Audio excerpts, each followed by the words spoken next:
Okay. I just want to make sure I don't get feedback on the YouTube.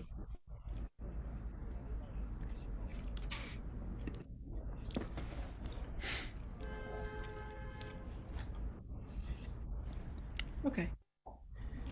Here we are. Okay, so we're ready to go. Good evening, everyone, and welcome to FMBR. My name is Judy Kitt, and I'm the president of the Foundation for Mind Being Research. I know we have a lot of new people here, and so I just want to let you know, for people who aren't familiar with us, that FMBR was founded 42 years ago in 1980 by scientists and artists and healers who were interested in exploring human consciousness through the lens of science, spirituality, and ancient wisdom traditions. We seek to provide resources to help individuals explore, discover, and apply wisdom so that they can live with a greater sense of peace and understanding and awareness. I encourage you to check us out at fmbr.org. And you can check out all of our presentations. All of our past presentations are on our YouTube channel, which is FMBR TV on YouTube. So we're thrilled this evening to present to you a panel discussion with 4 luminaries in the field of consciousness and remote viewing and UFOs. And I'm going to introduce you to Alan Steinfeld, who will then introduce the rest of the crew. Alan is the host and producer of New Realities channel for YouTube with over 22 million views. His program investigates new ways of looking at UFOs, consciousness, science, and the arts. He's interviewed every major UFO researcher in the field and also leaders in the human potential movement. For 8 years, he was one of the main MCs of the largest UFO conference in the country called Contact in the Desert. And Alan, I want to turn it over to you and also talk about your book, because he has a great. Well, thank you, Judy. It's an honor to be here with such intelligent speakers on the subject of consciousness and non-local mind. Just my book takes the position. Well, I'll tell a little bit more when I'm on, but it's not so much about things in the sky. It's about who we are as human beings. So making contact is about making contact with ourselves and the higher mind. So I'll go more into that when I think we just lost Russell for a second. So I can talk a little bit more about that, and I'll also introduce my 2 good friends, Doctors JJ and Desiree Hurtak. They are linguists, they are social scientists, and what I like about their work is they have a cosmology of consciousness as it fits into many levels of existence. So not just the human, but the ultra-human, those on other realms. They put that together all in terms of consciousness, and not many people can do it from a scientific background. They've also written a book called Mind Dynamics, which is about remote viewing, and their work with Elizabeth Rauscher, who was also part of the institute Russell was a part of, the Stanford Research Institute. And we'll get to them, but let me introduce really one of the people that I don't think any of us would be here. I don't think we'd ever even hear about remote viewing if it wasn't for the work that Russell Targ and Hal Puthoff and Ingo Swann did at the Stanford Research Institute in the early 70s. And, if you Google remote viewing, you get like millions of websites and millions of people. It's now in the collective mind of the race. So it's become a institution in a sense, and many interpretations. But we have right here Russell Targ, the person who really started. And Russell didn't start out investigating this. He was there he is. He was a laser scientist. In his early life, he was a magician, but he came at consciousness from a very rational, scientific point of view. And then I think something happened where you saw, Russell, that there was something more than just the rational linear mind. You were seeing phenomenal results with people off the street remote viewing. Do you want to start the whole dialogue about your experience and what you discovered as you explored this idea of non-local consciousness? I'm happy to do that. Yes. Actually, I was doing laser research for about 15 years, but secretly I was interested in psychic abilities my entire life. That is, when I was 22, I was building hardware for Eileen Garrett, who's a famous American medium who lived in New York, and I built an electromechanical dice throwing machine in 1954. So I've actually been doing this for a long time. And right now, what we're celebrating is the 50th anniversary of the Stargate program that began at Stanford Research Institute. So we started this program. Well, the program began in September, but we had the crucial meeting of Edgar Mitchell, Hal Puthoff, Charlie Anderson, who was the president of SRI, and Willis Harman got together, and Charlie Anderson said, yes, I understand NASA will give you some money, and you can have a program here if you keep a low profile. Of course, what happened is Uri Geller then showed up, and our program had 1% of the money and 100% of the publicity. And Uri Geller, if you know who he is, the magnet for publicity. But we survived Uri, and the program went on for another decade at SRI. Hal Puthoff and I then left, and the program moved to another four-letter agency, SAIC, and Ed May, who's another physicist, took over. So what's new in parapsychology on the West Coast is not done by psychologists at all. There's Ed May, Hal Puthoff, and me, and we're all physicists. And that was just a change of view. And the reward for having physicists run it is that we had an easier time getting money, I believe, than the psychologists did, because the government feels more comfortable giving money to hard scientists. I'm making that up, but people often say, well, how come you guys just showed up? You don't know anything about psychology, and the government gave you money, and you're able to publish your papers. And just one of the mysteries about acausality. We don't know what caused that, but it certainly was true that our program had a couple of $1 million a year funding, and we were able to publish our papers about psychic abilities in Nature magazine and the IEEE, the Institute of Electrical Engineers. And what we were talking about is that people would come into the laboratory and they would sit down with me, and I would say, your boss is hiding, Hal Puthoff is hiding someplace with your boss. I don't know where they are.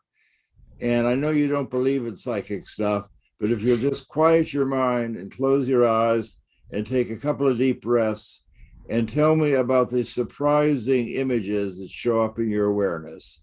That was the magic word, the shibboleth in biblical times, is to just quiet your mind and look for the surprising images. And for a decade, I had all kinds of people walk into my laboratory and be successful. And these were people generally who had no training. We had a famous Israeli scientist who worked in with a skeptic and was working for the head of our laboratory. And he wanted to see if this guy could find a leakage in our program. So we said, okay, we'll hide somewhere. And I asked this guy to describe what he sees when he closes his eyes. And he said, I don't know about you, Russ, but when I close my eyes, it's dark. And I said, that's all right. They're getting ready to come home now. I know you don't see anything. Make something up. So my good Rogerian non-directional therapy, I just said, quiet, make something up. If you saw something, what would it be? And I say, well, it reminds me of my mother's farm in Israel where she raised ducks. I see ducks crossing the road by her house. And it turned out they were at the duck pond in Palo Alto. And everyone was very surprised at that. I was mildly surprised because I had now seen a decade of people who don't believe in psychic ability do excellently in a quiet, supportive atmosphere where I'm not asking them to be psychic. I'm explaining to them this is not a test, but if you quiet your mind, you will see surprising images that pertain to where your friend is hiding. I did that right up to the Undersecretary of Defense, who was able to describe a place. And all of this has some kind of motive. With Amnon Yariv, who came to us. I was trying to convince the management at SRI this ESP really works. When we were visited by the Undersecretary of Defense, Walter LaBerge, he was thinking of supporting our program to create a Army Psychic Corps at Fort Meade. And he was also able to describe a distant place where his major was hiding with Hal. And it's as though I would invite people into my spider web, tell them the psychic abilities are ordinary. We're not going to make you weird. Anybody can do that, and give them a recipe. Basically, what I told them is that only you know the answer. Our goal here is to find out about the images in your awareness, and only you know the images in your awareness. So if you will tell me what you're experiencing, that's all we want you to do. This is not a test. We just want you to tell us what you're experiencing. That recipe allowed me to sit with hundreds of people over a decade and have astonishing success in ESP. Many of you know that Pat Price was a prodigious psychic, was able to describe a Soviet weapons factory. But the psychic that most impresses me is my friend Hella Hamed, who's an internationally known photographer and had never done anything psychic. And the CIA, Kit Green, who is head of the Life Science Division, said, get somebody who's never done this before. I want to see what an ordinary person does. Now, Hella was not ordinary, but she indeed had never done anything like this before. And first trial we did, and I'll just tell you about one trial, she was lying on the couch. The seriousness is shown by the fact she crocheted socks where every toe had an eyeball on it. That's how she prepared herself for looking into the distance. And she was able to describe remarkably well that Hal had gone to hide on a pedestrian overpass. And we did 9 trials with her, and they were judged in a blind fashion by a perceptual psychologist. And Hal's first group of 9 trials with us were significant at 1,000,000 to 1. And we published those in the Proceedings of the Engineering Society. And I made my living for a decade by having inexperienced people wander into the laboratory. And my job was basically not to teach them anything. You can't teach remote viewing. My job was to cool them down and make it ordinary for them to see into the distance or see into the future. And Hella became a remarkably successful remote viewing for our program for a decade. And then she went on to work with Stephen Schwartz looking for buried temples in Egypt. And she did that very successfully also. So what I discovered is that people are able to quiet their mind and describe and experience what's going on and what's happening in the near future. And they don't have to surrender their judgment. They don't have to eat porridge at the feet of their guru. They don't have to give anybody thousands of dollars, but they just have to quiet their mind and become in contact with the surprising images they see. So you can't really teach remote viewing. It's not necessary to teach them. My job was to give people permission to make use of this ability, which is forbidden in America. Mm-hmm. Okay, thank you, Russell. That is a great introduction to the subject and gives us an idea of this idea of consciousness and the non-locality of consciousness. Also want to say Russell produced and wrote the film Third Eye Spies, which is about his time at the Stanford Research Institute and Pat Price and the beginnings and what became of the program. Now we're going to hear from Dr. The thing that's exciting about my movie is that we have 2 of the CIA analysts on board. We have Kit Green and Ken Kress, who are 2 senior scientists from the CIA in the film saying, yes, the thing that Targ describes really happened, and it was even helpful to the CIA during their period. So getting the CIA on board to endorse anything is remarkable. To get the CIA to endorse psychic abilities is a miracle in itself. Right.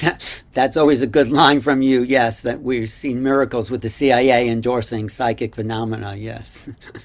So thank you. We'll come back in the group discussion with Russell. I want to talk to Doctors JJ and Desiree Hurtak, who are social scientists and futurists, and they study the realm of consciousness on all levels, on the practical level, scientific level, on a spiritual level, and a greater cosmology interest. So, and they also co-wrote the book Mind Dynamics with Elizabeth Rauscher, who was part of Russell's program at Stanford Research Institute, who was also a physicist. So Desiree, JJ, please add to the conversation. Thank you. It's so exciting to be here. And actually, Dr. Hurtak and Russell wrote a book. We'll show it in our PowerPoint. It's called End of Suffering, and we'll talk about this even more as all of us discuss after our little discussion right now, is that Russell started realizing it means so much more to be able to see somewhere else that you can't physically see, but to know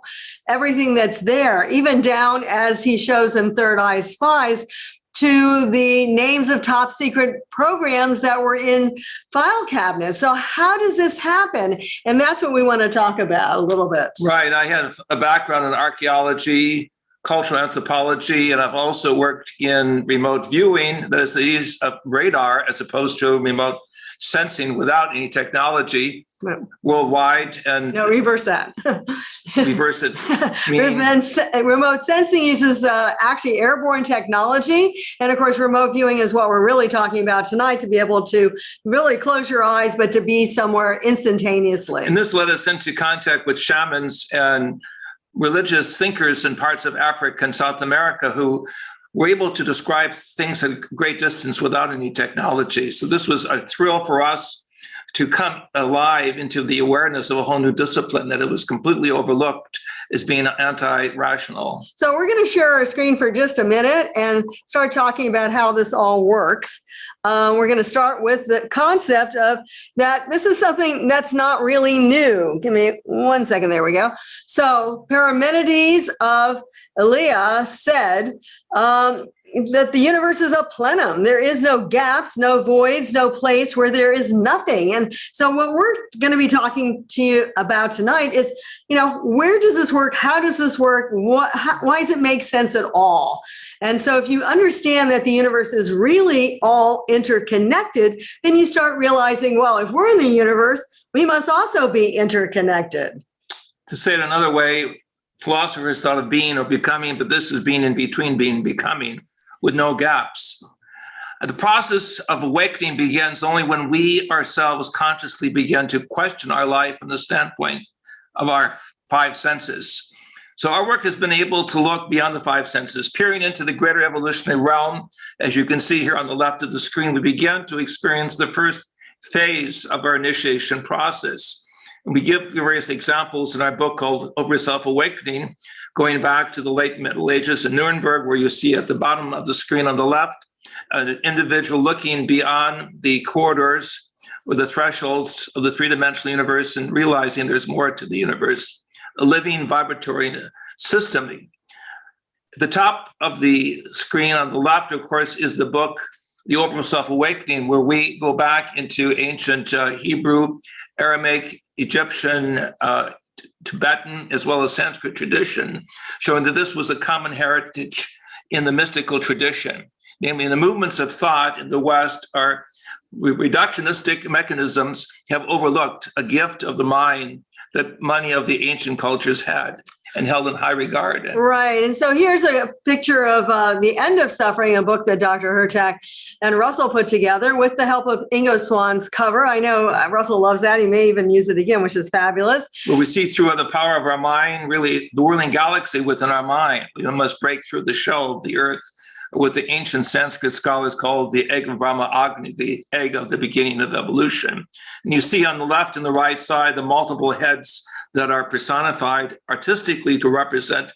We have many levels of consciousness if you want to use it. Consciousness is not localized in the brain or the mechanisms that we have defined in psychology. Rather, it deals with the whole new realm of what we will call all space. Right. So this is how we have to start seeing ourselves if we're going to be open to remote viewing. And as Russell says, you don't need much teaching, but you do need the consciousness awareness that this can happen. And I think that's our biggest blockage, that we always feel that, this is someone else. This is someone who is very psychic. And Russell himself was starting to do it eventually because he thought, he was just the trainer. But ultimately, he realized he was just as good as almost everyone else. And so was Hella Hammond, the photographer, who ended up being one of the greatest as well, could go all the way to Russia and see inside the Kremlin. These are just examples, but this is what the Egyptians understood, and this is what the Eastern teachers also understood. In the book, The End of Suffering, we also review the work of what is called the second Buddha, Nagarjuna, who realized that we can go into higher levels of thinking that violate, as it were, traditional logic that has to be of the left or the right, even both and, or something beyond both and. Exactly. So let's go on because our time is short here. This is actually our work with Elizabeth Rauscher, and this is something we did with her, where she was actually in her place in Phoenix, and we were in, I think, more than 3,000 miles away, 6,000 kilometers in Egypt, and we chose a time of day that we would connect our minds and see what appeared on her mental screen. As you can see on the left side, there's our sketchbook showing a usual drawing of 4 individuals at the top right of the sketchbook. It so happened that this happened exactly at the same time when we were at the University of Cairo walking by a pillar. And note the description that Elizabeth draws, which shows the embellishments beneath this spherical lamp, and also at the bottom we see the same embellishment. And she gets really detailed. So you see the 4 people walking, you see the lamp post, but what you also don't see so easily is she said cobalt blue. And the doorway that we're walking up to, I thought was also very unusual because it was a blue doorway. It's metal, but they somehow have it blue. So she picked up on that, 6,000 miles away from Phoenix to Egypt. It just shows you her ability. I want to go on because, again, our time is short. I love to think about it's not just us. It's not just humans, because there's this great parrot. I think Alan's been at the place as well, where Rupert Sheldrake did a study. They were showing pictures to the owner of the parrot, and the parrot, who could talk, was saying what the pictures the owner was seeing. So the parrot was not looking at the picture, only the owner of the parrot. And so the bird comes out with, "Can I give you a hug? Your hug." And that's exactly what the picture was. I mean, it's amazing. It's not just us. Everybody, all the animals do it all the time. I saw Russell's cat. He knows where he's at. The Schrödinger cat is still in Russell's home. In essence, Sheldrake produced a paper showing the vocabulary of one of the parrots he was studying of over 500 words. So it's amazing that the animal kingdom is in sync with us in some levels. Yeah, and dogs and cats as well. So what was interesting is that Rauscher, who actually worked very closely with Russell, and they've done papers together, because they also understood that when they said, let's look at Russia, it wasn't like sending this entire, taking the time, going to Russia with your mind, looking at what's there, bringing it all back. It was just being there. And she called this 8 space. So Rauscher asserts that signals that appear to be superluminal and 4-dimensional space-time may also be in what she called 8 space. In reality, there is a 0 distance between the points. So that's very important. There was no time separation. The mind was literally there. Your mind literally can be anywhere. And I love to expand the fact that it doesn't even have to be on this planet, because as Russell knows, Ingo Swann and another associate actually remote viewed to Jupiter before any of our NASA probes went there. And what he saw, the ice crystals and everything, was almost a redundancy for what the probes saw. The multiple rings were later proved to exist around Jupiter.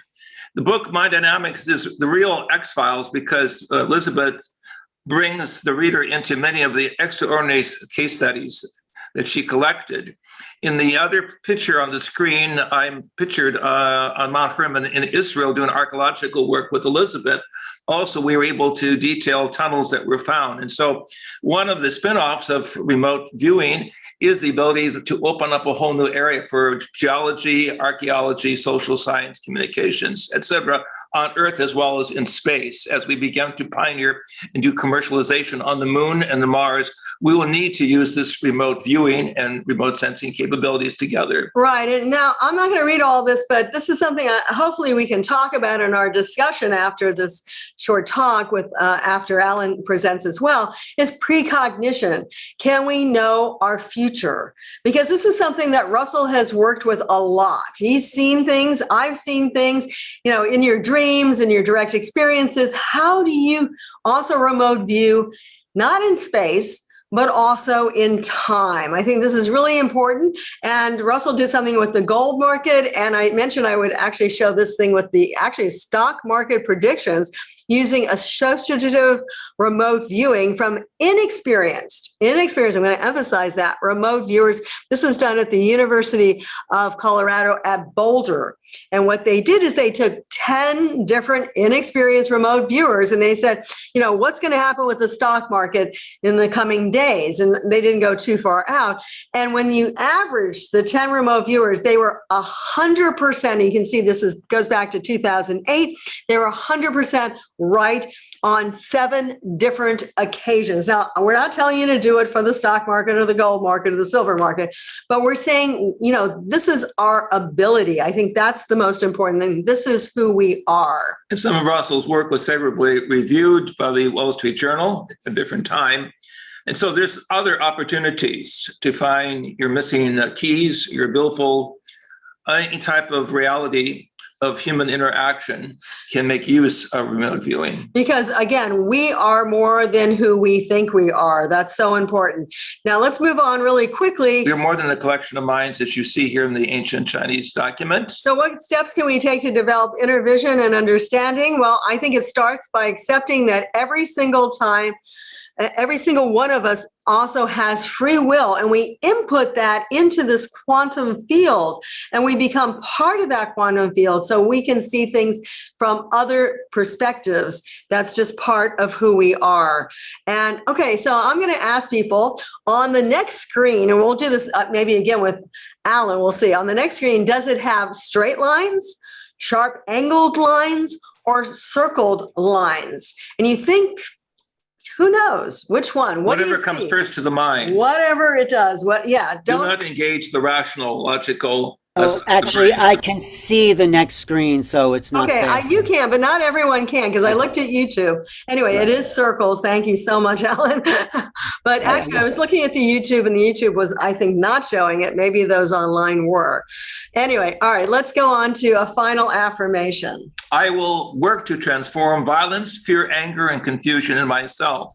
Let this be our affirmation, because we realize there's just one person on that planet, Mother Earth, and we're all part of that global mind. We're all part of that same person growing up in the universe. And now has come our time to go beyond our baby steps and realize that we are part of the universal consciousness in all space. So it's important when we put out into the reality field, because that's what we're all picking up on each other.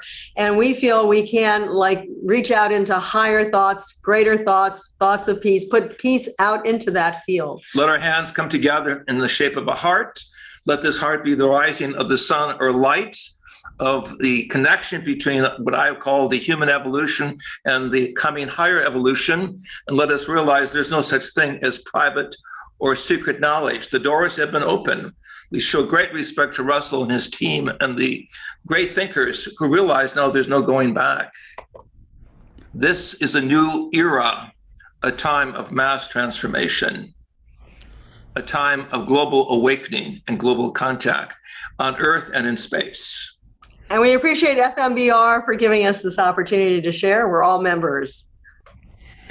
Great. Thank you, Desiree and JJ Hurtak. You can also find them at keysofenoch.org, futurescience.org. They are worldwide lecturers. They also have a chapter in my book, Making Contact. So thank you for that. Was a really nice sort of scientific background. I'm going to go into a little bit how I got into it. I met Russell in, I think it was 2000, year 2000. Me and my girlfriend at the time went to some conference, and Russell was there, and she was very excited about meeting Russell and insisted upon going over to his house and interviewing him. I didn't really know what remote viewing was, but I was sort of the guinea pig at the time. Maybe I'll show a little. I won't show the whole thing, but I'll just show a little bit from that little first event. Let me see if this is the right one to show. No, this is the one. I think this is it. Okay. Play current. Okay.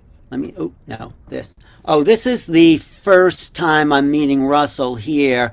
He says to me, one of the most paranormal things about our program is that we had continuous support from a particular group of agencies, NASA, the Army, the Air Force, for 20 years to do this group of experiments. Mm-hmm. And that in itself is paranormal. I mean, so let's go into how easy you say it is to do actual remote viewing, because I think a lot of people don't have to spend thousands of dollars and take a week course to do this. All right. Okay, so that was my initiation. Russell says I have something in my pocket, and he just says draw something on a piece of paper.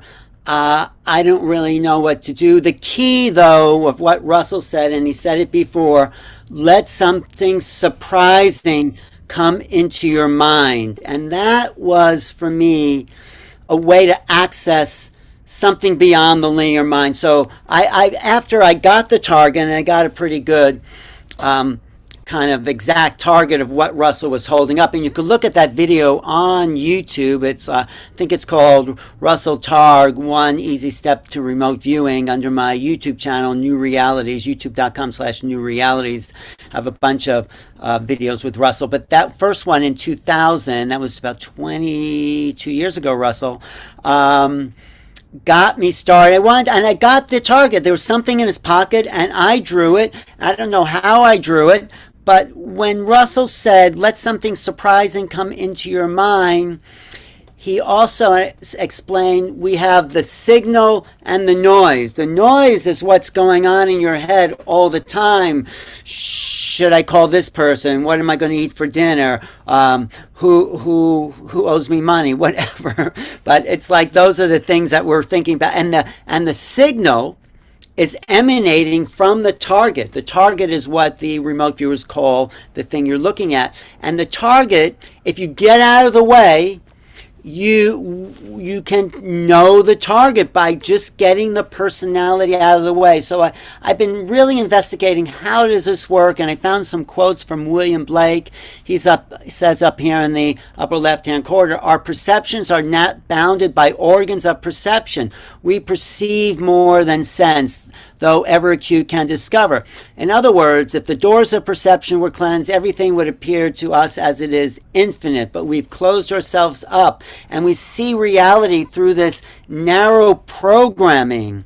So how do we do this? I just want to show this picture of the brain, because can you see that on your screen? This is a human brain and a dolphin brain. Is that being blocked by the screen, or you see that okay? You see it okay? Okay, good. Well, obviously, the dolphin brain is much more developed. If you really want to talk to non-human intelligence, we should talk to the dolphin and whales, because dolphins never sleep.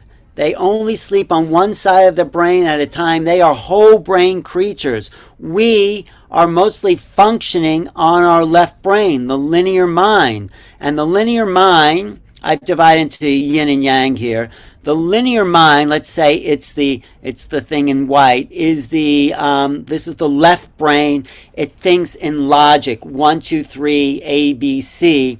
The right brain sees patterns, and the right brain, I feel, is accessible to something beyond the body, something beyond this time and space. It's like your computer. If someone told you there was no such thing as an internet, all you would be able to get was what was programmed on the computer by somebody. But with the internet, which I think the right brain is, we can access information that's not programmed to our computer. It seems miraculous, but I think it's true. And Russell proved over and over again, you take people off the street, you tell them to just get out of the way, where's the target, and they get it. I know, because I've taken Russell's technique and I've taught now hundreds of people this idea of tapping into the signal over the noise, and I would say 90% of the people get a location of that. They get some form of the object that or location. Locations, really, it wasn't about objects. The CIA was looking for locations and extra information at the location. So you get this. I got this picture of Alex Ray with the right brain. So the right brain, in my opinion, is the internet to infinite consciousness. It's not located. It doesn't just conform to what you've learned. It's the access to creativity, intuition, non-local awareness, but we've been taught to not look at the right brain. We're taught to be very linear. So I say looking for consciousness in the brain is like looking inside a radio for the announcer. You can open up the radio, but you're not going to find anybody in there. Our brains are senders and receivers of a signal. This is how I was able to understand it. It's just my theory on why remote viewing does work, and it does work for anyone who's done it, because it is non-local awareness. Non-local awareness is not contained inside what we're calling the hardware. The brain is the hardware. Personality is the software, but the operator is consciousness. So this is how I explain. This is what we're born with on the right, these infinite imagination, and this is what we're taught by the time we're 5 years old in school. ABC 1, 2, 3. We're taught to disconnect from our right brain, creative, intuitive mind, our artistic mind, and just look at the linear, logical world. So that's the problem we have today. This is the left brain, male-dominated, aggressive. The right brain is receiving. That's why Russell said you can't teach remote viewing. All you have to do is get out of the way and receive the signal. So I love this joke. This is at the front of The End of Suffering that Russell and J.J. Hurtak wrote together. And this guy is yelling at the bartender and says, "Hey, pal, you have no idea who I think I am." That's the problem. Our personality is in the way of accessing infinite consciousness, or as Russell calls it, naked awareness. If you think you're that person in the mirror, that's all you're going to be. But if you realize that you can access eternity, past, present, and future, then you realize that you're not who you think you are, but you're a much greater expanded being. So that's sort of, just a little thing I will exercise. Now, say the color and not the word. See, words are what the left brain are trained to see. Colors are right brain. So you can do it like the first thing. You might go for the word, but say the color of the word, not the word itself. So it's just a little demonstration of how dominant our society has been on total left brain awareness. So another thing is, look at this chessboard. Are you looking at it from the bottom up or from the top down? The left brain has a really hard time with this, but the right brain says, well, of course, it's up and down, it's together. So we need to move more into the right brain, but not to be one or the other. We need to be whole brain. We have to get out of this sort of aggressive way of thinking and acting and be receptive and giving. We need to join both sides of our hemisphere. There's a great saying by some indigenous tribes that you can't fly with only one wing. We need two wings to fly. And being left and right brain, I think, will bring us into balance and bring the human race into balance. So there's examples of this kind of visionary ideas. Nikola Tesla said in 1909, it'll soon be possible to transmit wireless messages so simply that an individual can carry his or her own device. Now, It took about 100 years for that to be practical, but guess what? We're all carrying our own wireless message that Tesla predicted. Now, this other quote I really love by H.G. Wells, who wrote the first book about beings coming and visiting this planet. Of course, it was a little negative. It was the War of the Worlds in 1995. But later on, he kind of became more enlightened, and he said, the time is close at hand when any student in any part of the world will be able to sit with a projector in their own study at their own convenience to examine any book, any document, an exact replica. Of course, he had no idea what he was talking about because he didn't know about the internet. He didn't know how this would happen, but he was a visionary. And so we have to look to the visionaries. What do people think is impossible now? What are they remote viewing about the future? What great inventions that are being laughed at now will be practical and everyday in 10, 20, or 50 years? We are all remote viewers of consciousness. So we are all sitting in this infinite field of awareness. This is who we are beyond time, space, and the mind. We are sitting in this infinite field of awareness, and we can tap into past, present, or future once we get out of the way of the personality. This is a painting by Alex Grade called Theologue, and it is the infinite nature of existence. This is, as and I'll go into this discussion now with Russell, this is non-local, and Russell and J.J. Hurtak, that is non-local awareness. That is who we are, I think. So that's my little presentation, because when you showed me actually how easy it was to do remote viewing, I wanted to know how I did it. How was I able? So this is sort of a little mini version of what I came up with. How was that, Russell, my mentor? I'm going to tell you now how. Yeah, yes. How was that?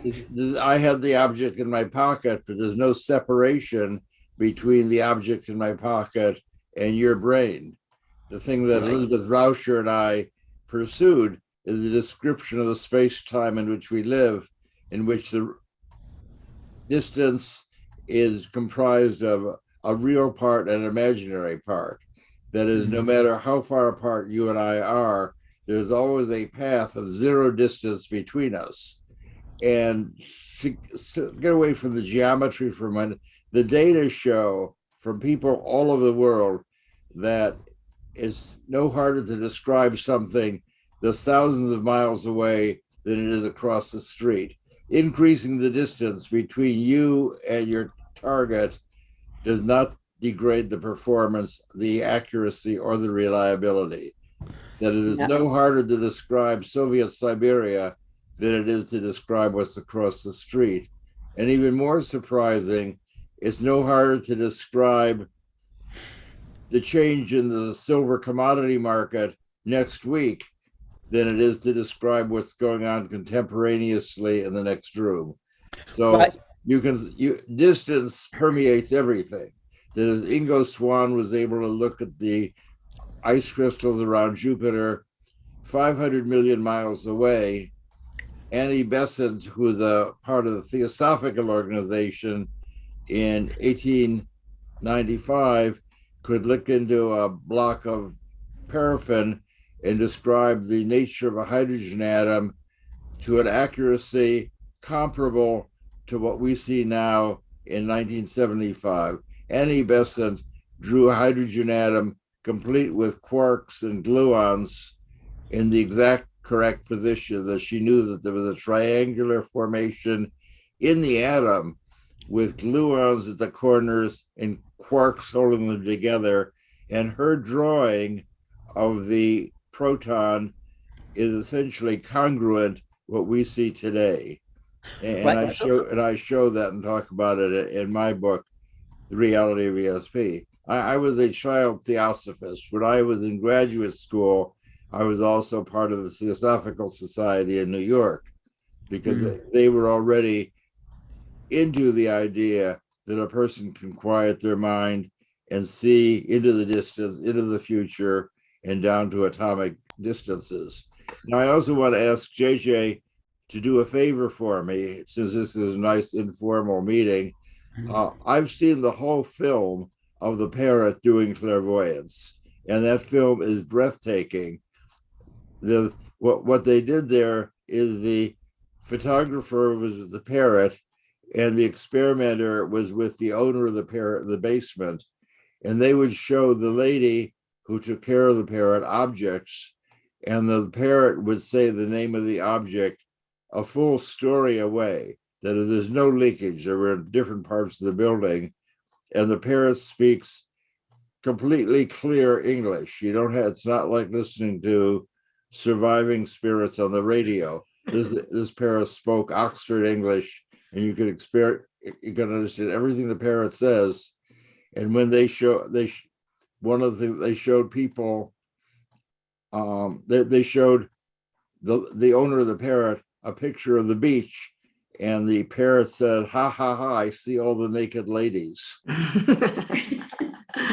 Russell, your book, The Reality of ESP, is a great collection of insights and really takes the lid off of secrecy. We want to thank you for the preciseness as well as the elegance of your work with key minds throughout the world to overcome the lid of secrecy and skepticism that people like Douglas Hofstadter, a physicist in the Midwest, and others have, shall we say, put on young minds. We are at a time of amazing breakthroughs, and I want everyone to understand the volumes of information on the internet attest to the fact that a new generation of young engineers, even psychologists, are beginning to understand what this really means. And I think it's so important to realize, I mean, we can talk about the birds and even the dog. I actually lived with a dog where when its owner, we were living with a young man. He was a doctor, and you never knew when he was coming home at night. But that dog,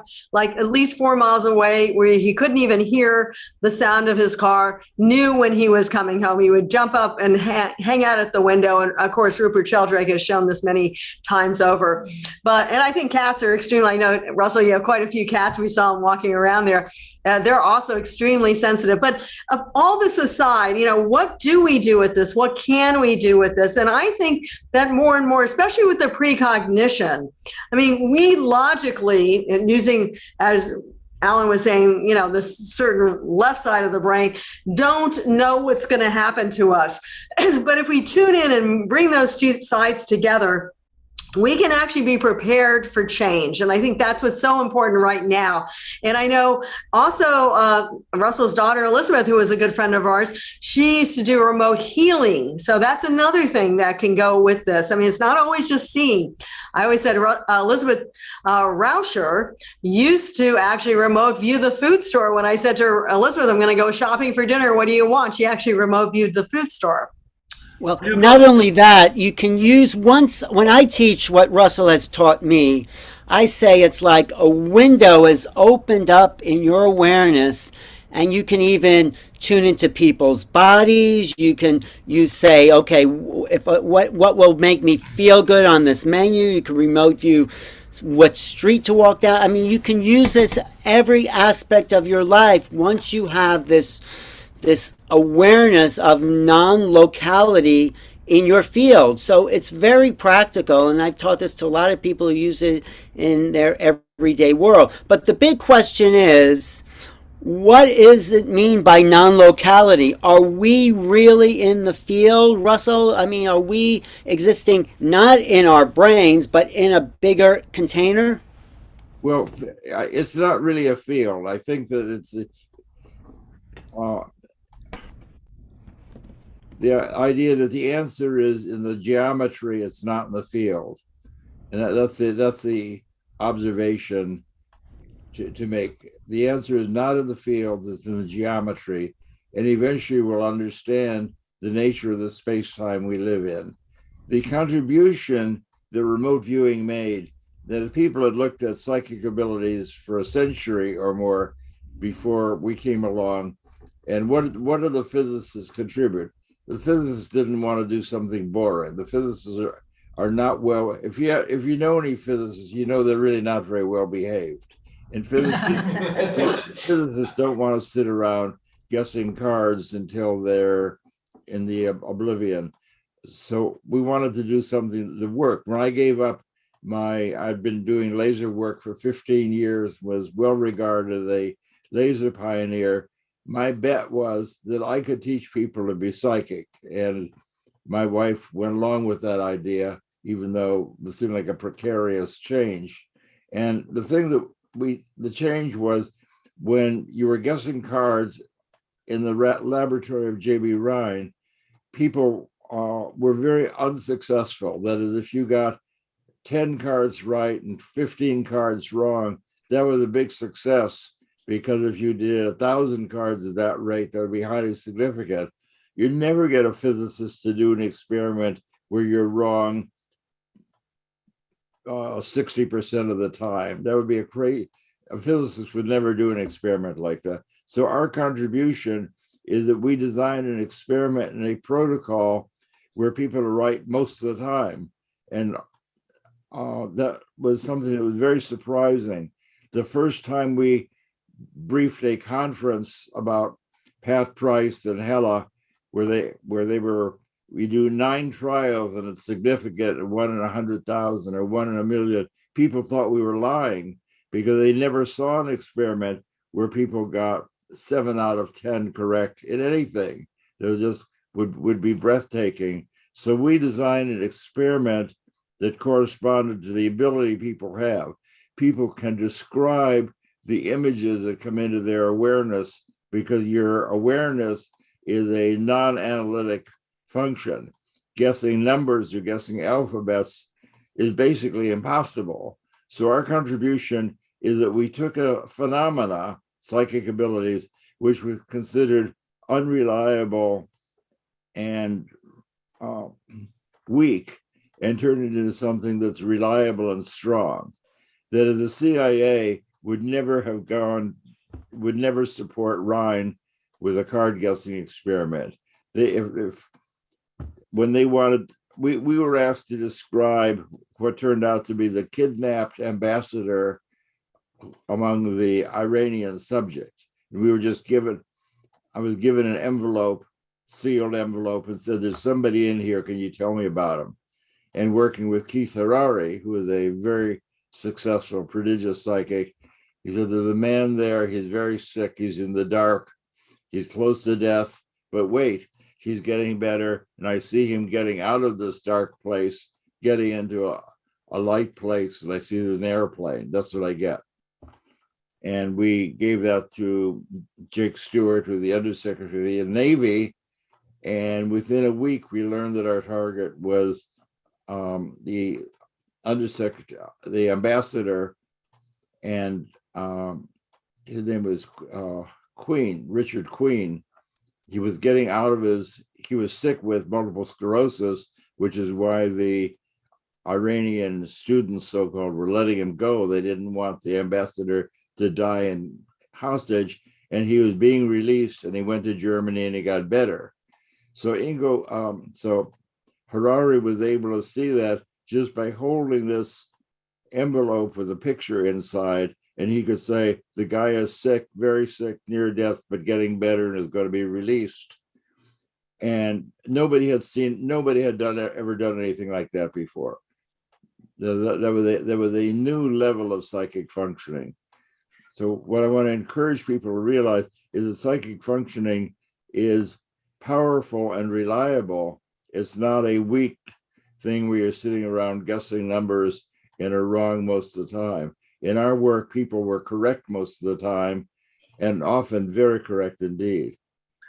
Russell, you mentioned the importance of Dr. Ryan from Duke University back in the 30s. My colleague, Henry Belk Jr., studied with Ryan, later went on to put together an institution that published and supported the research of our late friend and colleague, Andre Puharich, who worked with Naval as well as Army intelligence, and myself in South America and in the Philippines, looking at shamans and gifted psychics who could see things at a great distance. And so the other side of the story is behind the scenes. There was, shall we say, a deep interest amongst those who wanted to see a bridge between the traditional religious traditions of mysticism and the, we will call the future science, science guided by consciousness, which led to very important documentaries that Desiree and I produced. One on the story of Credo Mutwa, the South African shaman who was able to see into the future with great accuracy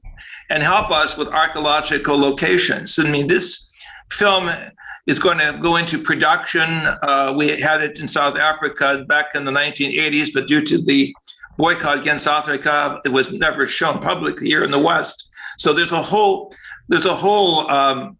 stash of good film work on the early, shall we say, pioneers of remote viewing and ESP that needs to be looked at. And of course, we do have to give another plug for your Third Eye Spies movie, which is on Amazon Prime. We encourage everybody, if you haven't seen it, to watch it.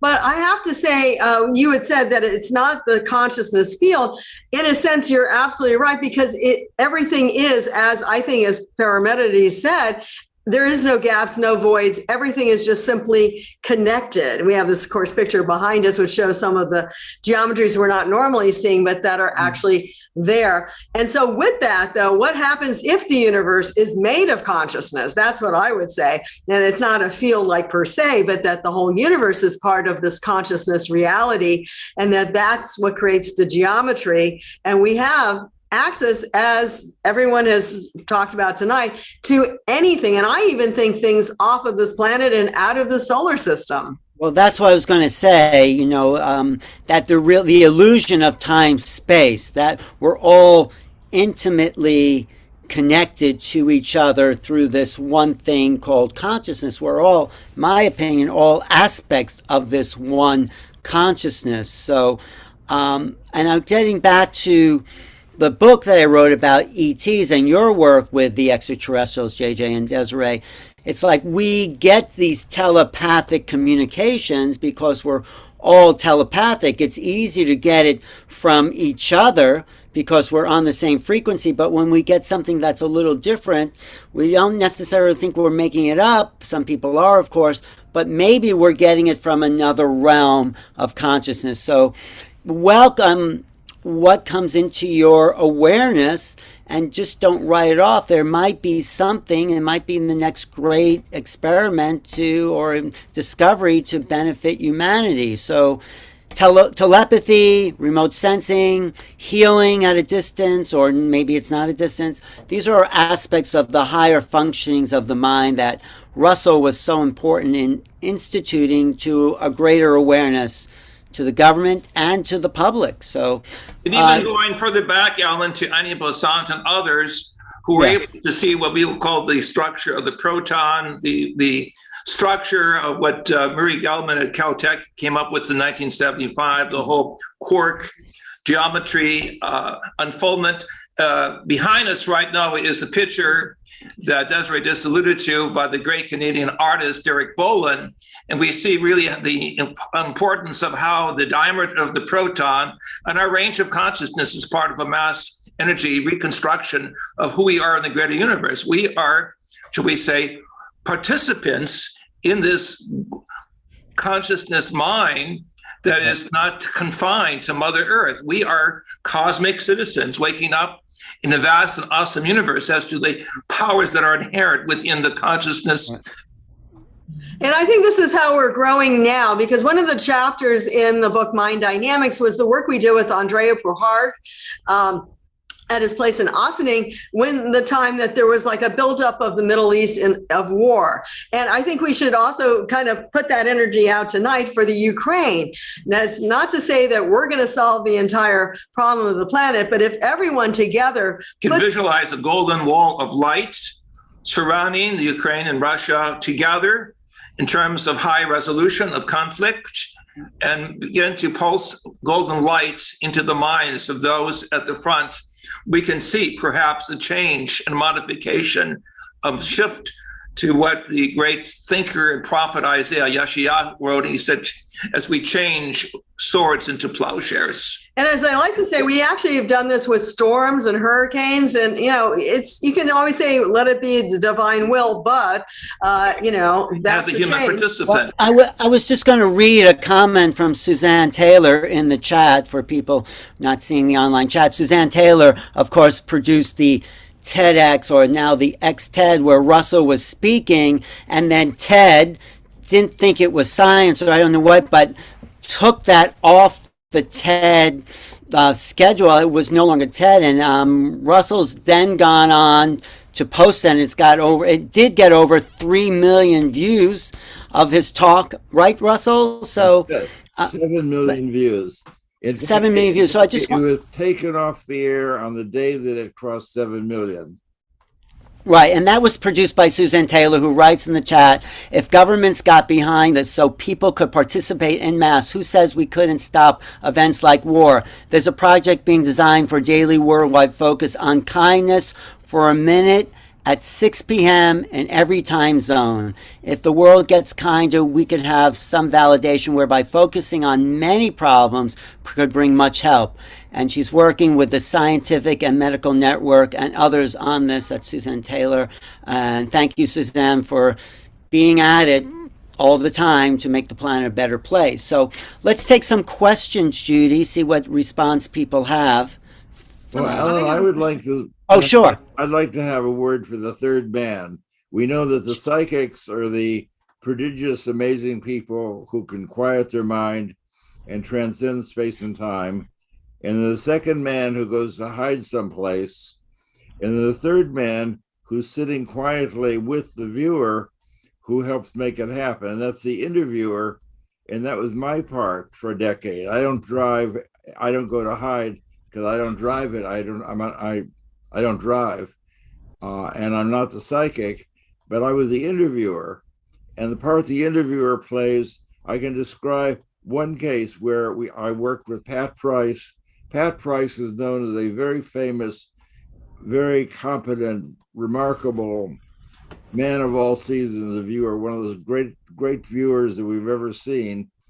And we had our contract monitor, Kit Green, hiding with Hal, demonstrate this program. Does this really work? So this is remote viewing trial number 1. I'm sitting in our little shielded room with Pat Price. We're drinking coffee. And I say, okay, Pat, Hal and Kit have gone to hide someplace. Can you tell me what you're experiencing about where they are? And he said, I don't know what you're talking about. I've never done anything like that. I occasionally can catch crooks, but I never described where anybody was. I would look for a frightened person sometimes. And I said, oh my God, the whole program is about to evaporate. This guy doesn't have any idea what I'm talking about. So I said to him, well, you know, Hal has this green Honda Accord.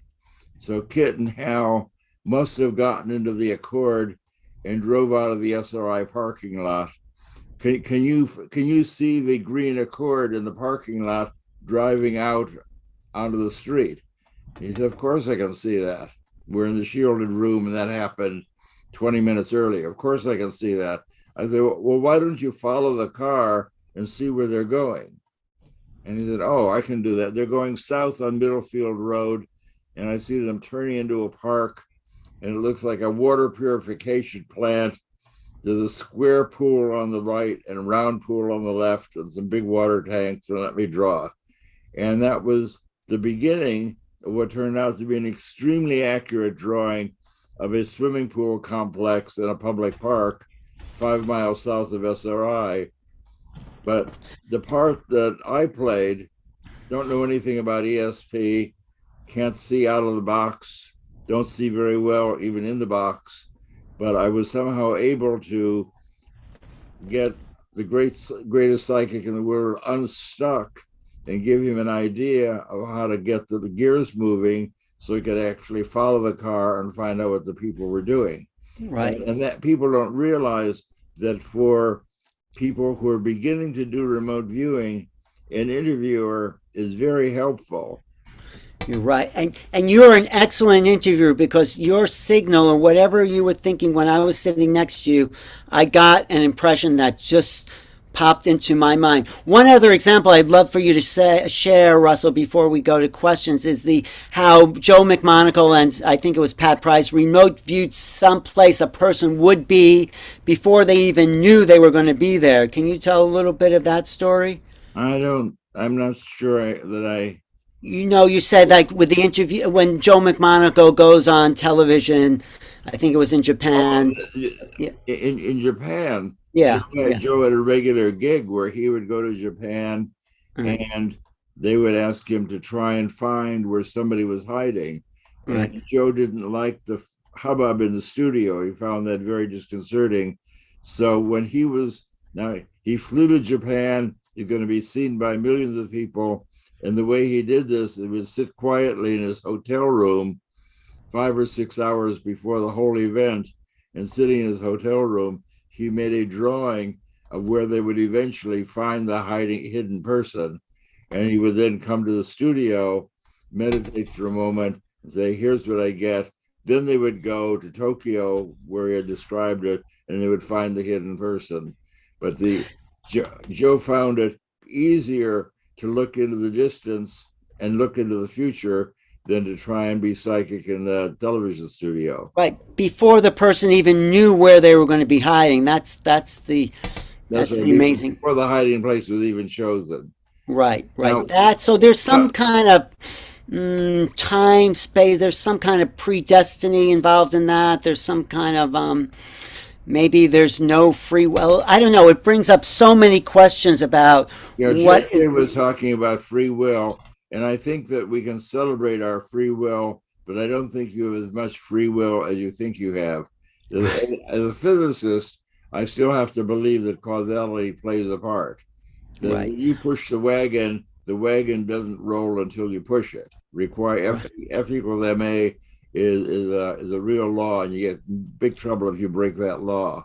Right. But, And that's why precognition, I think, does better if it's 5 hours a week or something like that. When you start trying to do precognition a year out or something, it gets more free will deviations from what timeline deviation. Okay, let's go to questions, Judy, and see what the audience says. Okay, thanks. Marta wants to know, and you alluded to this, Alan, have any of you encountered receiving information from other beings, non-humans, such as spirits, entities, or aliens when doing your experiments? And what do you do with that information? Well, let me start with that, because basically I want to be very much in favor of what Russell did at SRI. Basically we're talking about ourselves being able to experience greater realities. That's the main thing that we're talking about here tonight.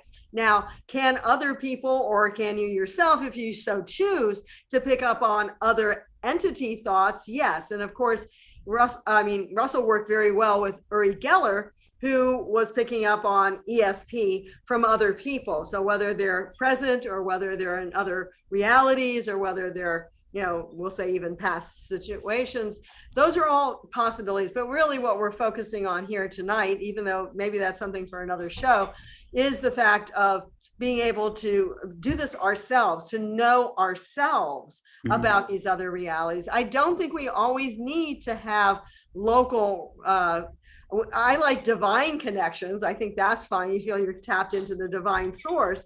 That's fabulous. But to think you're always having to tap into other people for guidance, I don't think that's I do think you can tap into other beings. I mean, if life is abundant throughout the universe and consciousness is abundant, then we could receive thoughts from other beings and other realms and other planes, other planets, just as easily as we can receive thoughts from people. We just have to be aware and be inner focused about where this is coming from and what we can do about it. You see, I feel when we receive these thoughts, there's a sort of activation in the body. There's sort of an upliftment. There's an expansion of human mind that might bring in more creativity, more inventiveness, more discovery. So that's But it can also be negative thoughts. It can be someone who's doing something that's not positive. If it doesn't feel good, then you don't have to. I mean, if it's feeling good and uplifting, go for it. If it doesn't, then you could say, okay, shutting down the communication here. Yeah, certainly the whole world and the whole universe is technically our playhouse. It could be said that the movements of thought, both in the East and the West, have come out of the experience of those who have had peak experiences or the highest levels of consciousness development, and they've coded it in a meta language or a symbolic language that is foreign really to the Western mind, dealing with only the left side of the brain. But now that we are beginning to open our eyes and ears and realize that, there are other learning techniques and possibilities, we began to honor, as we do, the great teachings of Pasambhava, the great teachings of the Hebrew mystics and beyond. We're able to tap momentarily into what we will call source or cosmic intelligence that's behind the material side of evolution. Well, I have to say also in my book, Making Contact, I have a couple of chapters by people who do tap into these realms, talk to people who call themselves starseeds. Mary Rodwell's work and her chapter in my book, and Carolyn Corey do talk about accessing these interdimensional, interspecies realms and being very positive about it. Well, I can tell you an experiment that seems to work. I live in a zoo here with my delightful wife, Patricia, a very intelligent, large Siamese cat, and two totally untrained kittens who I was trying to who would like to hide in my printer, which is what I was chasing during our opening segments. Little cats are much faster than I am. I need Patricia to be able to get rid of these intensely curious kittens. But the big guy, the big Siamese cat, Zeno, who's my good friend, he's a 10-year-old, 20-pound Siamese. And if I'm reading on the couch or resting quietly, I can close my eyes and visualize Zeno, who I know very well, and he will come at my silent mental command. He will just, wherever he was hiding, he will come from his hiding place, come jingle his bells and sit down next to me. So I feel that that's probably something that anybody with a well-trained, affectionate, I don't know about dogs, but people tend to bond with their cats, in my experience. So I think that if you want to investigate psychic connections with animals, start by psychically, silently calling your favorite animal. Yes, animals are key to other forms of intelligence. Okay, what else do we have, Judy? Okay, so we have a question is, do you think it's true that if we can imagine something, then it exists? That is, can we imagine something into existence? Is it Einstein said this. Einstein, if I may just suggest this, in one of his little journals, he said, if you can think of it, it will be possible. But I would actually reverse that, because I believe that there's all the thought forms in the universe. And I think quantum physics tells us all the possibilities are already there as well.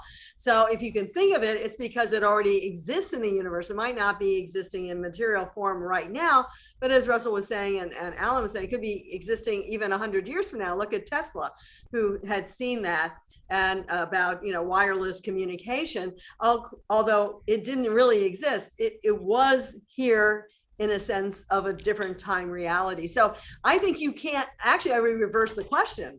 Can you think of anything that will not exist? And I don't believe that, because I really think we're part of this cosmic reality, and everything that we put together, and we can be creative about it, we can maybe tweak it a little bit by ourselves, but I personally think that everything is existing, at least in quantum fields of consciousness thoughts. Well, I was going to say that the quantum field says that the thought or the thinker or the observer affects the experiment. So that proves thoughts are things. If you can imagine it, it already exists. And actually everything around us was once imagined, so it brought into form. I mean, at least the man-made constructions, the human-made civilization. But it is existing on somewhere, and I think if it's you're imagining it and it's exciting and creative, our job is to bring it into awareness. Russell, anything to say about that, the imagination? Well, I think the postulating success is a good idea. That if you're looking for a house, visualize a house. That you can visualize the future. That if you're looking for a house to live in, then try and visualize the house that you're eventually going to choose. Or if you're looking for a place to work, eventually you're going to be working somewhere. Try and visualize the building where you're going to work, and then look for that building. So I think that visualizing the future is a way of finding the future.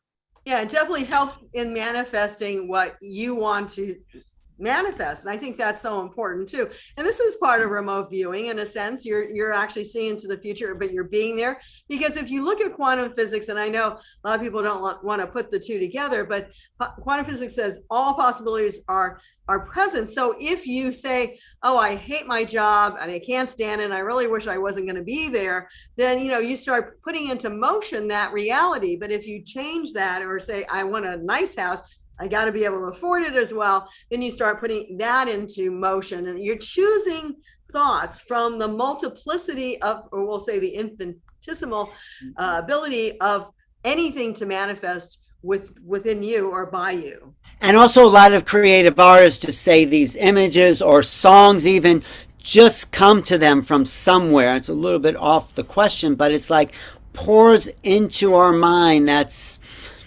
who knows where that comes from. It comes from the isness itself. I mean, there's a great story of Tom Waits where he's driving along in his car, and the song just starts coming in his head, and he screams out to the whoever and says, "Can't you see if I'm driving now?" So it's like these creative thoughts, these images, these inspirations come, and in a way we don't know where they come from, which is exciting. Okay, what else we have, Judy?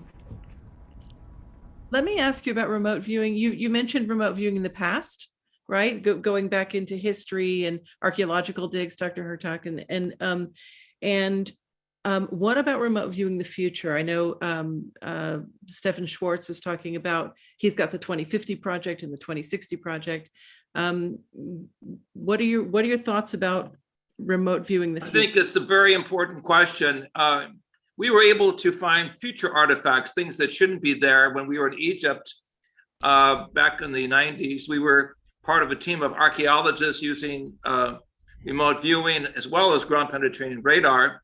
And we're able to see, visualize a lid of a tomb, which turned out to be the tomb of Osiris. This was later popularized by Zahi Hawass 2 years after he took over our expedition, because we did not have permits to do the archaeological recovery of the tomb. But we were able to prove instantly that you don't have to have millions of dollars of very expensive equipment.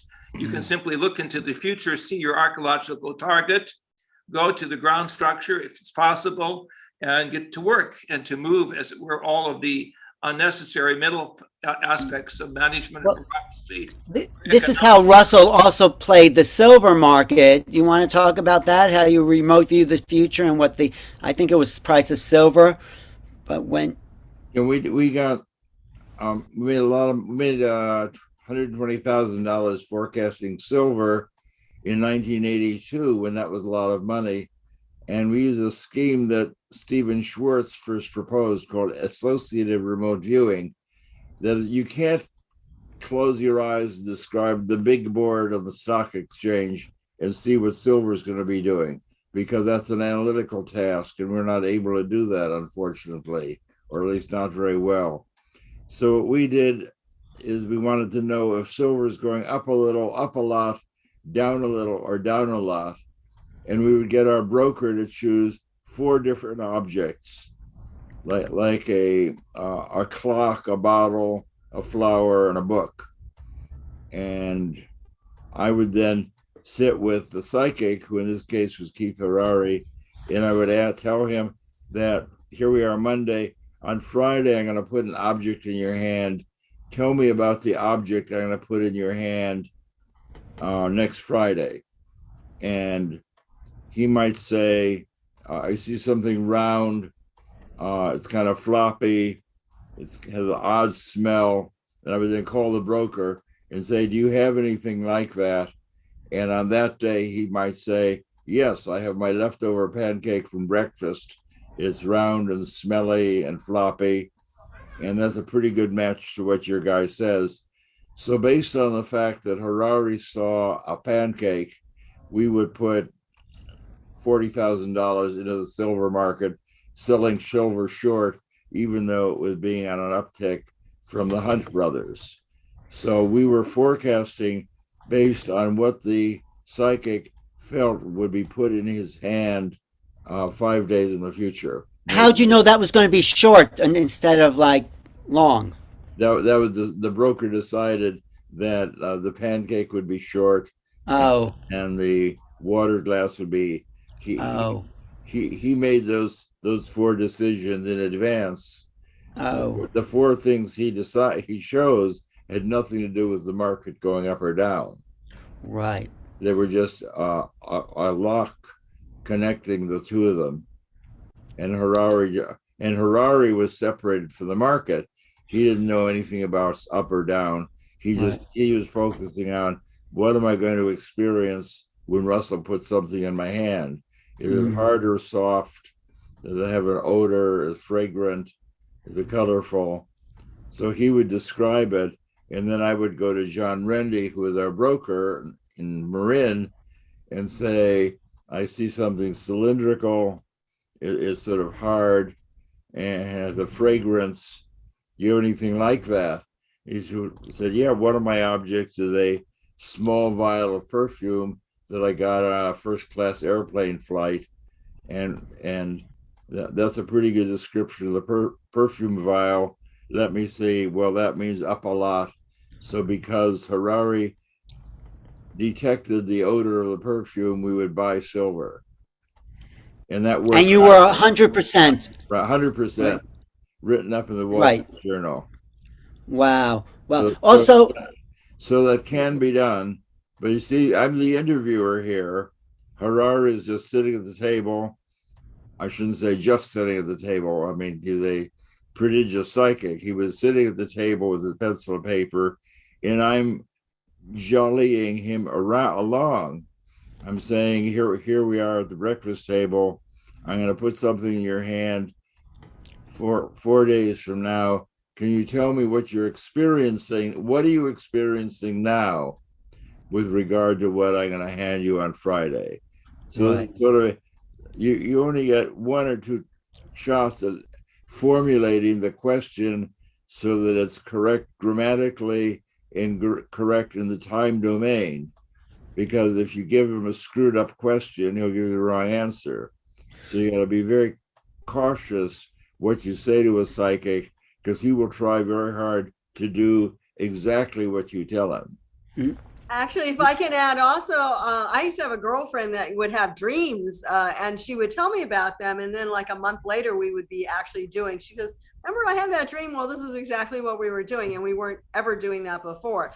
So I would tell people to trust also their dreams and their experiences, because it oftentimes comes in that form to be able to see what you're going to be doing in the future and listen to it. I think the key right now is to go with the flow, listen to your, what we would call your higher self, your over self, or your higher consciousness, which is telling you, this is good, go in this direction, go that way.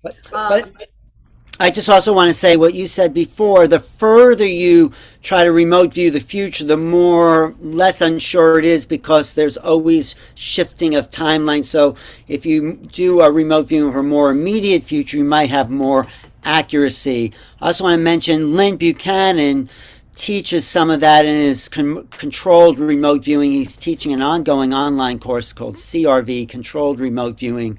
Controlled remote viewing means you're just given numbers, and the numbers refer to a target, and he teaches a really in-depth way of looking at these targets where people write pages and pages of their views.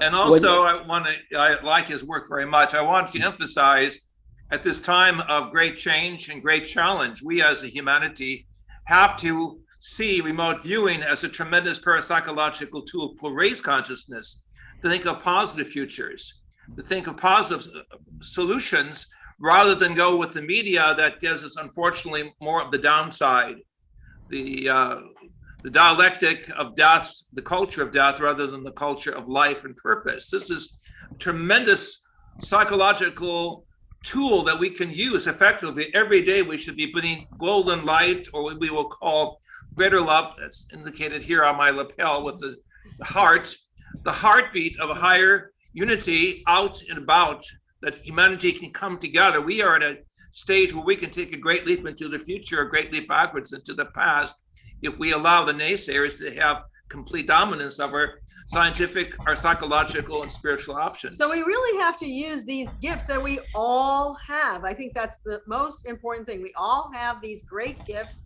and we should be listening. I would say even during COVID, I mean, if you don't feel right about this particular gas pump, you know, you go to the next one. I mean, be realistic. If you don't want to go to the food store that moment, you know, go to a different food store. I mean, maybe something is really making you aware of how to protect yourself. I mean, these are, there's so much out there that we should use all the time.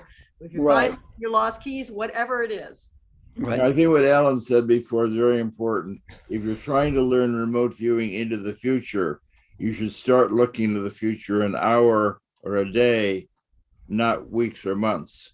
That is, it may be possible to look further in the distance, but the intervening noise and things that can't be forecast interfere with that. And also you've gotten further and further from your feedback, and the feedback becomes weaker as you, if I ask you to describe what I'm going to show you next year, by next year, when you get your feedback, you've already forgotten what you said. So pushing your early remote viewing of the future into the future is not a good idea. For example, it's just as easy to describe what I'm going to throw with I'm rolling a dice on the table. I haven't rolled it yet, and say, well, what's going to come up? And say, I see a 6. Or you can say, I've shaken the dice, it's in a box. What do you see in the box? And you say, yes. And that seeing the die in a box already thrown is just as easy or difficult as to guess what I'm going to roll on the table, because that way I'm only asking you to look 10 seconds into the future, and I'm confident that the data show that it's no harder to look brief times, like a day into the future, than it is to do something contemporaneous. We've done many trials with Ingo where the task is tell us what's going to happen at a place 3 days in the future, and he's done that with very great success. And I always say, before you answer your cell phone, think of who's calling you before you look. That's a great way of increasing your awareness. It's all non-local reality, or a naked awareness, as Russell likes to say. So we're all part of that, and we're getting it all the time. In terms of the new vocabulary, this is what we call inductive linkage, as opposed to inductive interference, where the noise gets in the way. So Russell's right on target. What comes immediately to the mind, and in the immediate realm, we take action. We use the gift, the insight, the powers, because that is part of, I believe, the inherent nature of us as multidimensional non-local humans waking up in a vast and awesome universe. We are multidimensional beings with access to all these dimensions that have been excluded because of the ivory tower scientists and theosophists who want only one story. On the other hand, we are non-local in the sense that we have the freedom to be here as well as throughout the greater universe of all space. Well, I think that's the key. The understanding is that our mind, our consciousness is not just contained in our body, but we have the ability to be everywhere, or be aware of everywhere, anytime, of anything. So we really exist on multiple dimensions, and we're just, like I said before, conditioned to think that we're limited to our personality and our limited perceptions. Okay, let's do a few more questions, and is that okay? We'll do a couple more. Just a quick question about intuition. Is intuition a type of remote viewing? How do you differentiate between them? I would say it's from the same area of awareness. Intuition is that same, I would call it right brain awareness, where you're tapping into something and you're just getting the feeling of it, and it's non-linear, it's non-local. So yeah, it comes from that same area of awareness. Maybe remote viewing is a type of intuition, you could say. I mean, what would you say? Intuition is part psychic, part subconscious. The part of your intuitive guess is things that you've heard in the past but didn't necessarily internalize or make sense out of, but it's stored in your brain in the subconscious, plus what you can see psychically. Right. So it's when you open this window, like Russell helped me open, like boom, suddenly you get images, you put your mind or attention towards something and you get an impression, you get this thing, this other part of your brain is the only way I could say it, just starts to create pictures that are the signal. And it's miraculous, but everyone has that facility. Everyone is psychic if they let themselves be. And that's what we're growing into, I think, right now. I mean, we've always heard of women's intuition. I'll be the one saying that on the program. But ultimately, everyone has that. And we're just starting to understand. Sometimes we don't even have to talk in a certain sense, as Russell does with his cat. The cat will pick up on that. And the more we start working with our, we'll say, powers of telepathy even as well, that the more we'll be able to tune into who we truly are as really this cosmic sense of self. And the female side was historically connected with the right side of the brain. If you read the ancient scriptures, the concept of Chokmah or Sophia in the Hebrew or the Greek is connected with the right side or the feminine side of the human creation. So this is the new side that's so exciting to see, as it were, the dropping away from the old paradigms and the coming into an age of synthesis. Or the merging of the male and with female. The spiritual and the scientific, authentically, the male and the female, the East and the West converge into a higher synthesis that is positive, co-productive, and co-creative. Well, Desiree was talking about naked awareness. The fellow over my left shoulder, Padmasambhava, is the one who brought Buddhism from India to Tibet. Without Padmasambhava, in the 8th century, there would be no Tibetan Buddhism. And he wrote a book called Self-Liberation Through Seeing with Naked Awareness. That sounds like a very new age idea that he wrote 1,200 years ago. And he said, as you're quieting your mind to see into the distance and see into the future, you want to strongly avoid naming or guessing what you're trying to see. Naming and guessing is the enemy of naked awareness. And what he says, naked awareness or timeless awareness makes you independent of space and time. That is, you're free of the idea of cause and effect, which is alarming for physicists. The reason you're free of cause and effect is because your mind is timeless. So you're able to move your awareness into the distance and into the future. And this was all totally, I was going to say understood, that would be an overstatement, totally well described 1,200 years ago. And of course, the Buddhists also talked about the idea that there's no separation for consciousness. So this idea of non-local connectedness, or David Bohm would say quantum interconnectedness, was already part of dogma 2,500 years ago. Not that you should believe something because Buddha said it or because Jesus said it, but it was part of Buddhism is not really a religion. You may be alarmed to know. And Buddhism doesn't require you to believe anything at all. What the Buddhists are trying to teach you or tell you about are ways to diminish suffering of yourself and of the planet. So the rules that the Buddhists give you is not to do something mysterious, but how to diminish your suffering and how to be helpful on the planet. Right. Even the Hindus have the idea of the net of Indra, where every point is connected to every other point, despite the illusion of distance. So it's limitless joy. Tell us about Indra's net. That's a fabulous 2,000-year-old view of quantum interconnectedness. Or Spider-Woman in the Mayan. Well, Indra's net is this net where every point on the net is really connected to every other point. It's like right next to every point on the net is a jewel.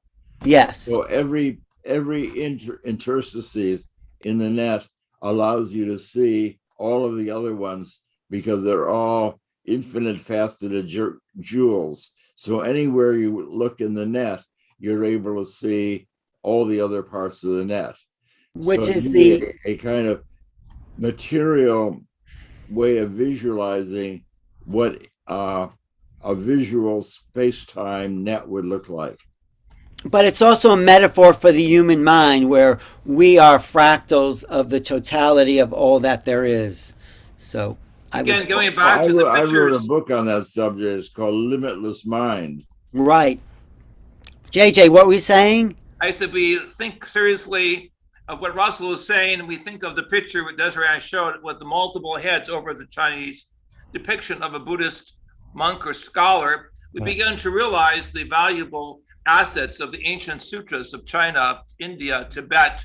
This wonderful historic knowledge shows us in the movements of thought that our ancestors, some of whom were on the right track, want us to understand that this is a new awakening. This is the time of a great transformation ahead of us. And so this whole subject today has taken us out of the realm of academia, out of the realm of the elite scientists of the old paradigm, into the realm that all of you who are watching this program can join in, to the raising of consciousness in the formation of new image of humanity. Right. We are in a divine human partnership. That's the blessing of limitless awareness. And just to bring it around the world, what I was saying was the Mayans had Spider Woman, Ixchacalnuc, and she also had that web that we were all connected with. Well, Judy probably has a few more questions. What do you think, Judy? Do you want to? You know what? This actually just takes me into, I'm going to ask one last question, and that is, you just talk about what are some exercises that people could do? How do you suggest that people who are watching develop their own ability to do remote viewing or contribute to the evolution of consciousness on this planet? Work with a friend. Yeah. Find a friend who will put interesting little objects in a bag and come to your apartment and say, I've got an interesting object in the bag. Tell me about what I'm going to show you. And do that for a while. And then come with 3 bags with 3 different objects. And the reason for that is you don't want to, and then you randomly choose one of those, because otherwise you run the risk of training your friend to read your mind, which is not what you want to do. You want to train the person to quiet their mind and see what they're going to see.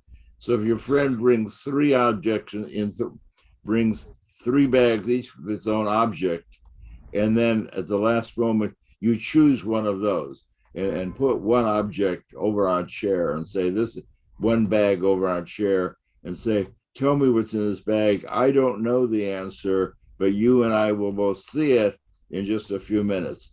Tell me what I'm going to hand you. And that's such an easy, playful thing to do. This is not an experiment. I'm just helping you get in touch with what it feels like when you're psychic. Right. And you could do sending and receiving with that same friend. If you're a friend that sometimes you finish each other's sentence, try playing with that. Actually, I do that with Desiree sometimes. But just think of an image, have the person write it down, or you think of an image and they write it down. So there's so many ways of practicing this. There's apps. There's an app I use called RV Tournament online. Russell has an app that he's developed. What was that called, Russell? Stargate ESP Trainer. And I also teach. That's an app in the Apple Store, and it's free. It gives you pictures of outdoor landscapes and geography. Visualize what I'm going to see you, and then visualize what I'm going to show you, and then choose which one of those 4 you like better, and it will keep score for you on whether you chose many trees or no trees, or roads or no roads, or the right target. These are great practice. Multifaceted, free remote viewing trainer. Right. And I also teach remote viewing on Portal to Ascension. You go to portalascension.org. You can take actually past courses and just go along with these past courses, or look for my course. I probably in the fall for a new course. Also, Lynn Buchanan, Controlled Remote Viewing, CRV. He goes really deep into the process. It's a sort of advanced, but you can start anywhere there and just practice. Walk down the street, see who you run into. There's so much. Our work with Elizabeth Rauscher, who wrote more than 400 scientific papers. Mind Dynamics in Space and Time provides a plethora of examples of different experiments, different situations across the board for those who are the skeptics. This is the most essential book to show. Do you have the book there? Can you show us the book? Don't have it right in front of me, but we have it on our screen here. You saw it on the screen. It is available through Amazon. It's a fantastic shall we say, working textbook of over 600 pages of experiments, things that you can do as you visualize through love and light with the openness of your heart, because you have to go beyond the fear and laughter curtain. And this happens when you connect heart with mind and mind with the universal consciousness. And I would just say, just trust it. Here's the book, actually. We got a copy coming up here.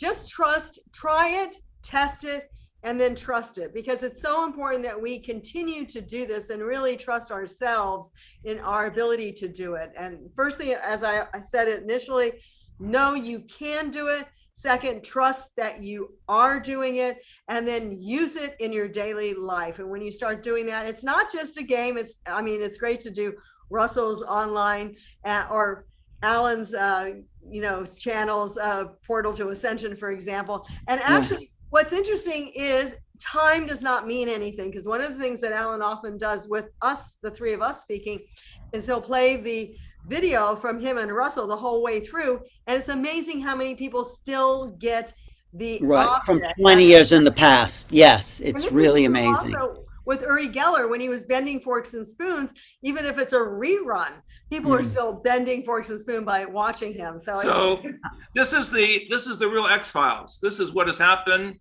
behind the scenes with the top government people who understood that there was some barrier that had to be crossed, and their skepticism fell away when they realized the power of consciousness. Or the end of suffering, which was Russell and Dr. Hurtak, because it's a way of seeing, if you separate from someone, if someone leaves you, whether they passed away or whether they've divorced you in some ways, you still have a certain sense of connection regardless of where they are. So that's part of this end of suffering. Why do you suffer? Throw away the old scripting of suffering and understand the hope and the joy of the divine spark. And help the planet with your abilities, because also remote healing, remote transformation. I'm going to post in the chat Russell's talk from the TED talk, the ex-TED Suzanne Taylor produced, and then was taken down by TED and YouTube, and I reposted it on my website, but it's in the chat now. This is Russell's talk reposted on my New Realities. Okay, Judy, what's next? Well, I was going to say that was supposed to be my last question, but there is question here about and you kind of started to talk about it, Desiree, about the uses for remote viewing. What do you use it for? And then also someone is asking about they want you to address good and evil. Now, that's a huge topic, but that might be the next show. Okay. Well, you could. Evil is the reverse of love. If you have love within your heart, mind, and spirit, as you have this triple power, what was called in the ancient Hebrew, the Shilush, and the Far Eastern tradition, the Trikia, body, mind, and spirit, working together, the evil falls away, or the temptations falls away, or what the label is called, the negative side of life falls away, and you begin to feel this limitless joy and limitless mind that sees and finds answers on the brighter side of life. Right. Some of our work has shown, like, if it's only about yourself, that's been focusing, you're separating yourself from the whole cosmic picture. So remote viewing, actually, if you use remote viewing, remote healing, and that healing energy can go out, as I said, not only to help someone at a distance, but also to help the planet in general. And we should put just a moment of thought. Let's put 5 seconds even right now. I'll put my fingers down counting, to Ukraine, to change that energy that's there. Let's send that energy to Ukraine, to the Russians that literally see the harmonic, or see the tanks and everything just literally rolling back, rolling away. Visualize it, put it into a neutral position so that people are free and sharing love. They're seeing flowers going up around it, or whatever you want to see. That's really a remote healing for the planet. We've done this many times and it really does work. So let's count to 5. Sustained healing. It lasts. Well, on Monday, there's a worldwide meditation called Fire the Grid. I think it's happening at 11:07 Greenwich Mean Time, where you just send joy and love out to the world. That's Monday the 21st at 11:07 Greenwich Mean Time. I think that is 5 or 6 a.m. around in New York. So Fire the Grid. It's a worldwide meditation. People are doing this. So thoughts are things, they influence reality, they influence each other, and the power of the mind is, as Russell said, limitless. So we have to discover who we are as non-local beings, and anything is possible, really. So put your Choose the good intention on it. thoughts. And use What- it to find your keys. Choose the good thoughts. Right. I mean, I use dowsing to find my keys. I have dowsing rods that I use, and it's the same sort of thing. You can't really see it there, but it's the same sort of muscle as remote viewing, psychic awareness, scanning people's bodies, finding a good restaurant. It's so practical. And use the Anything. keys to open the doors to the future. Right, Russell. What about you? See, What's somebody asked about learning how to do remote viewing. I wrote a book a couple of years ago called The Reality of ESP, which talks about the previously classified work at SRI, which is now declassified. And I also have a couple of chapters on how to work with a partner to develop both of your psychic abilities. And that book should be visualized someplace in my picture, called Reality of ESP. And I want to point out that remote viewing is not a spiritual path. Remote viewing can be used for good or evil, like any other thing in the universe. And we hope that people will use it for good, but you can't, it's like a drop of water can be used to save can save a starving person, or can be used to drown somebody. So the drop of water is neither good nor not good. Similarly, remote viewing can be used. Remote viewing is a capability like vision. It's not a spiritual path.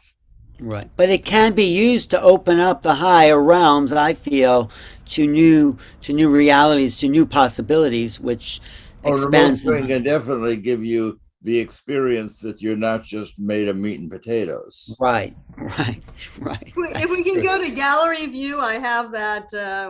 That way we can all say goodbye to everyone pretty shortly. But yes, use it for the good. It is energy, and it's important. Yes, send people your thoughts and positive healing thoughts, which is what we just did to the Ukraine, and send it out to people you love, people who are ill. We can do that, and that's works. It's an energy that's available to each one of us. Absolutely. So Judy, anything? So Yeah. I want to be aware of the time, and I want to bring this to a close, but there is someone asking, how can people contact you? So if you could just let us know, how people can find out more about your work, and Each of us. Each of you. Yeah. Well, if people want to get my book, which is a whole new take on UFOs, I'll put that in the chat. You can go to Amazon, Making Contact, my YouTube, where I do interviews every day about subjects like this on youtube.com/new realities. And you can email me if you want to be on my email list at newrealities@earthlink.net. And I'm always doing lectures with JJ and Desiree. We're going to be in Sedona. I'm going to be at the Sedona Ascension Retreat, March 18th to the 20th. That's a Sedona Ascension Retreat. It's just, we're always traveling the country talking about our favorite subject. We're hoping to be in Roswell for the 75th anniversary, me and the Hurtak. So that's a particular topic of mine. UFOs, but they are much more involved in a whole spiritual teaching. JJ, Desiree, you want to talk about your? Right. So we're at keysofenoch.org, and we have a complete catalog as well as music, which helps your mind to get into certain states of consciousness. And we also, from the more scientific side, have futurescience.org. And we are, going around with various lectures and topics to talk about. We're going to be doing something with Bruce Lipton and Greg Braden in Florida at the very last weekend of May. That's also a holiday weekend, and it's in Palm Beach. That's going to be an exciting gathering. And also we have films of our work with Credo Mutwa that are available, also with Japanese scientists who used remote sensing, remote viewing, to go underneath the Pacific and to find what they felt were archaeological evidences of an earlier civilization. We have many documentaries, and we'll be coming out with a scientific study of our work in Egypt. We were the first group to do a systematic study of acoustical physics in every room of the Great Pyramid. So there's a lot on the offering. Our scientific papers are also on the net with Elizabeth Rauschen's, some of the other gifted thinkers. On ResearchGate, if you're familiar with that. Right. And Russell, what's happening for you? Well, if you want to contact me, I have a website called espresearch.com, where I have a number of films and videos, and you can contact me through espresearch.com, or if you want to get the whole story of remote viewing, the film that I made last year is called Third Eye Spies, is now available on a number of platforms, including Amazon. And it's a great film. It's worth seeing. It gives a whole overview and a focus on Pat Price, who could read documents inside a locked safe with the power of his remote viewing, which probably got him in some trouble, right, Russell? That's right. And we want to thank FMBR, Judy, Mary, all the people there. You probably have a few more names that I should be saying, but really thank you for the ability to do this in the Bay Area. And all of you out there watching this program, you're the avant-garde, you're the future. Make it a positive future. Realize the critical and the magnificent future that is there if you take the higher path. Well, if you imagine it, right, and we're bringing it into fruition. And I think as we gather like this, and as we kind of reinforce each other, I think this is what we're creating. We're at the threshold of something new, not just with ETs, but with human consciousness. Suddenly, people are talking about it. It's in the awareness, and we are now becoming more of a collective awareness where we feel that connection. I think that's what the last 2 years were about. It was about a global retreat, about finding who we are and how we can really be connected to other people. Making the contact inside first before it's outside with the universe. And thank you, Russell, for your years of service. Thank you, Russell. Well, I'd like to say the last word. The easiest way to get in touch with your psychic abilities is to start recording your dreams, because the most common, frequent way people get in touch with psychic abilities is through a precognitive dream. And if you take your dreams seriously, you'll notice that you can separate the dreams that are anxiety dreams and wish fulfillment dreams, and you can separate those from bizarre dreams or unusually clear dreams, where the unusually clear and bizarre dreams are oftentimes indications of the future, whereas wish fulfillment dreams, the idea if you have a dream about failing an exam that you haven't studied for, that's really not psychic functioning, that's what you expect. If you dream about something totally bizarre that you have to interpret, that's often psychic. But being in touch and honoring your dreams is a simple, inexpensive, successful way of getting in touch with the part of yourself that's psychic. Right. Thank you. Thank you, Judy. Thank you. Thank you, everyone. And, thank you for being on this journey with us. It's really fun. wonderful. Yes. All right. Good night, everyone. Thanks for joining us.